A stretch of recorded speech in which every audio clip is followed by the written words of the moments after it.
Hello, I'm Mohit Joshi, roll number 59 from OB group number 8. My other group members are Alok Sama, roll number 8, Faz Malik, roll number 33, Aditya Sunkari, roll number 85, and Prasant Pandey, roll number 111. The topic which we are going to discuss here is understanding work teams. The case which we have taken for this project is the recent Uttarakhand floods. Topics which we are going to discuss here are groups and teams, types of teams, creating effective teams, factors determining team effectiveness, turning individuals into team players, and teams aren't always necessary. Now, the differences between groups and teams. Groups and teams are not always the same thing. We have defined group as a situation where two or more individuals interacting and interdependent who have come together to achieve particular objectives. A work group is a group that interacts primarily to share information and make decisions to help each member perform within his or her area of responsibility. Work group have no need or opportunity to engage in collective work that requires joint effort. So their performance is merely the summation of each group member's individual contribution. Whereas in a work team, it is a kind of group where individual efforts result in performance that is greater than the sum of individual inputs.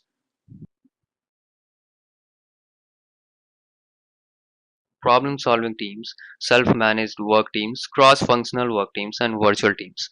In problem solving teams, we have 5 to 12 employees who came from the same department meeting a few hours each week to discuss the ways to discuss the ways to improve the quality, efficiency, and the work environment. In these problem solving teams, members share ideas or suggest how to work processes and methods can be improved. They really have the authority to unilaterally implement any of their suggestions. Whereas in self-managed work team, they can solve problems and also implement solutions. It is composed of members who perform highly interdependent or interrelated jobs and take their responsibilities of the former supervisors. But conflicts are not well resolved in this kind of teams. Now we have cross-functional teams. In cross-functional teams, we have workers working in the same hierarchical level, but they come from different work areas. In virtual teams, we have members which use computer technology to tie together physically dispersed members in order to achieve a common goal. In this type of team, they allow using communication links such as wide area networks, video conferencing, or email, whether they are in a room or in continents apart. Myself, Aditya Sunkari, my roll number is 85. Creating effective teams. Many tried identifying factors related to team effectiveness. Thus, it resulted in the creation of a relatively focused model. By that model, we can categorize effective teams into three general categories. They are contextual, composition, and process. Discussing about the contextual, there will be many factors. There are adequate resources, leadership and structure, climate of the trust, and performance evaluation and reward systems. Discussing about adequate resources, teams are part of larger organization system. Every work team relies on the sources outside the group to sustain it. A scarcity of resources directly reduces the ability of a team to perform its job effectively and achieve its goals. Discussing about leadership and its structure, teams can't function if they can't agree on who is to do, what to do, and ensure all the members share their workload. Agreeing on the specifics of the work and how they fit together to integrate individual skills requires leadership and structure.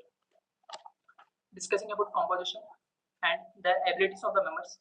Part of team's performance depends upon the knowledge, skills, and abilities of its individual members. It's true, we occasionally read about an athletic team of microdevelopers because of whose excellent coaching, determination, and precision teamwork beat a far more talented group.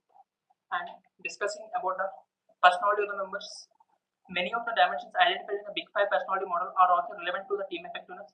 A recent review of the literature identified three, specifically teams that rate higher on a means of level of consciousness and openness to experience tend to perform better. And discussing about the processes, discussing about the diversity of the members, many of us hold the optimistic view that diversity should be a good thing. Diverse teams should benefit from differing perspectives and do better. Common plan and purpose. Effective teams begin by analyzing of the team's mission, developing goals to achieve that mission, and creating strategies for achieving the goals. Teams that establish a clear sense of what needs to be done and how consistently perform better.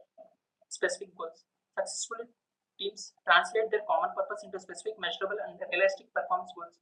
Specific goals facilitate clear communication. They also help teams maintain their focus on getting results. Team efficiency. Effective teams have confidence in themselves. They believe that they can succeed. We call this team efficiency. And the conflict levels. Conflict on a team isn't necessarily bad, as the teams completely devoid of conflict are likely to become apathetic and stagnant. In order to enhance the team effectiveness of a team, managers can do following things to change individuals into team players. The processes of selecting, training, and rewarding. Selecting involves hiring team players and how some people already possess the interpersonal skills to be effective than team players. Training specialists conduct exercises that allow employees to experience their satisfaction teamwork. And rewarding is the most important part. The reward system must be revoked to encourage cooperative efforts rather than teamwork take more time and often more resources than individuals. Therefore, it is necessary to carefully assess whether the work tapers collective effect or not. Prashant Pandey, roll number IPG 2012-111. Now we move on to our case study. Our case study is the teamwork of Indian Army in saving the flood victims of Kedarnath floods. We know that in the month of June 2013, the city of Kedarnath suffered from disastrous floods. Why we took this case? We took this case as it is based on the teamwork of Indian armed forces which saved the lives of thousands of pilgrims in Uttarakhand. It was a real life problem based on the actual scenario of the flash floods in Uttarakhand in the month of June.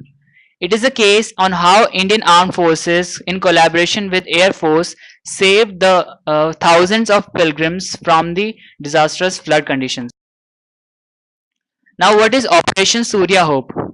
Operation Surya Hope is the name that Indian Army's Central Command gave to its response in Uttarakhand following the June 2013 North India floods. The Uttarakhand flood was caused by record unseasonal monsoon rains, cloud burst, flash floods, and possibly climate change induced glacial lake outburst, also known as the GLOFS.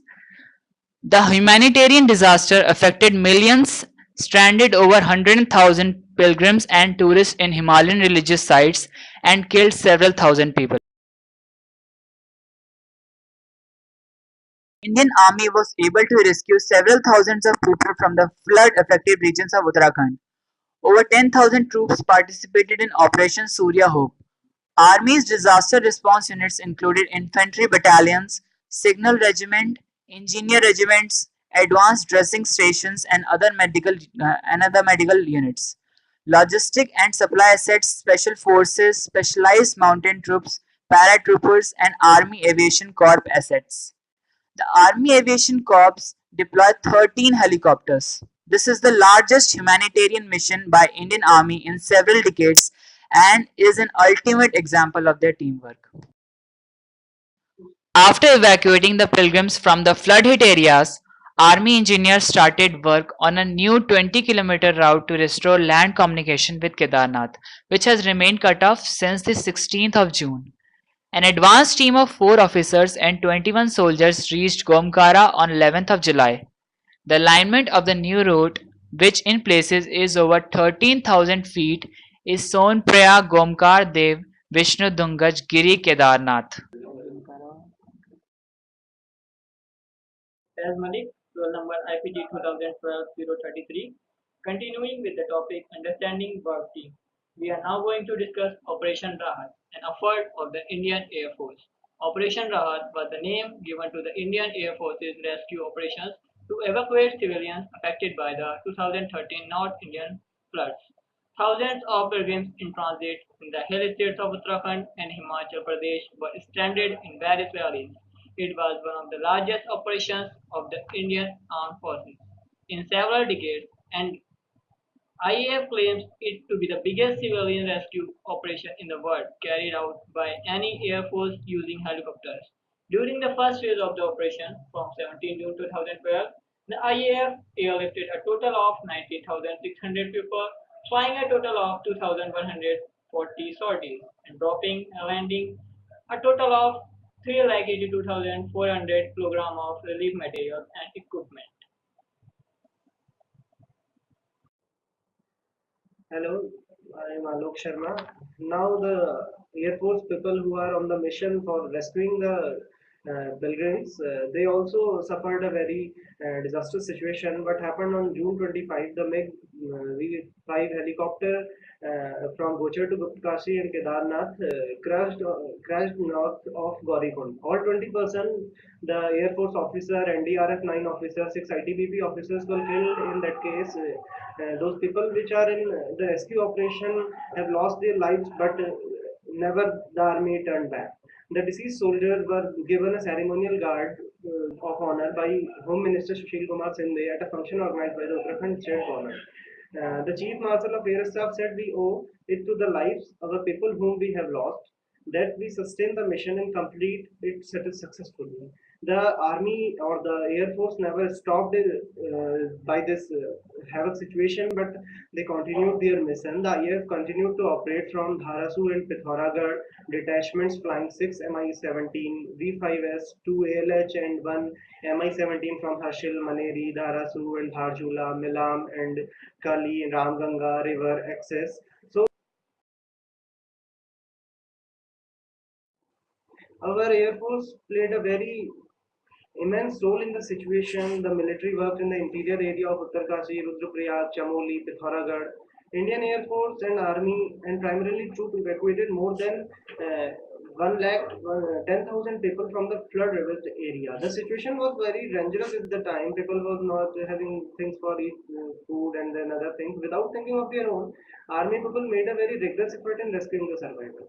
The army people not ever think about themselves without eating, without sleeping. They made the efforts. It was the first operation in the world history where the Air Force took 3117 sorties, putting 1,245 hours. It dropped 650 tons of relief material and evacuated 23,221 people.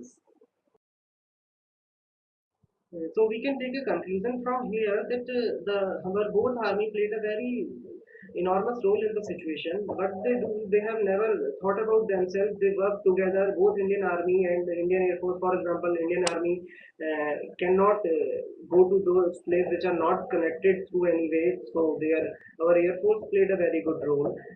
Here in this case, both Army and Air Force work together as a cross-functional team. We have example of team where cross-functional team is that one team take help from the other team which are of same hierarchy but not are in the same team. Individually, they worked as self-managed all team also. Actually, what army did, they settled their camp and otherwise rescued all the persons. So in this way, they worked self-managed team also. Forces showed coordination and interdependence. Actually, here in this case, what happened? Our state authorities were not working very in a good manner. The state police and other things are getting failed. But what the army and the air force did, they managed the situation very tactfully. So we can say it was a very good example of the teamwork. So I salute to the Indian Army and Indian Air Force. Thank you.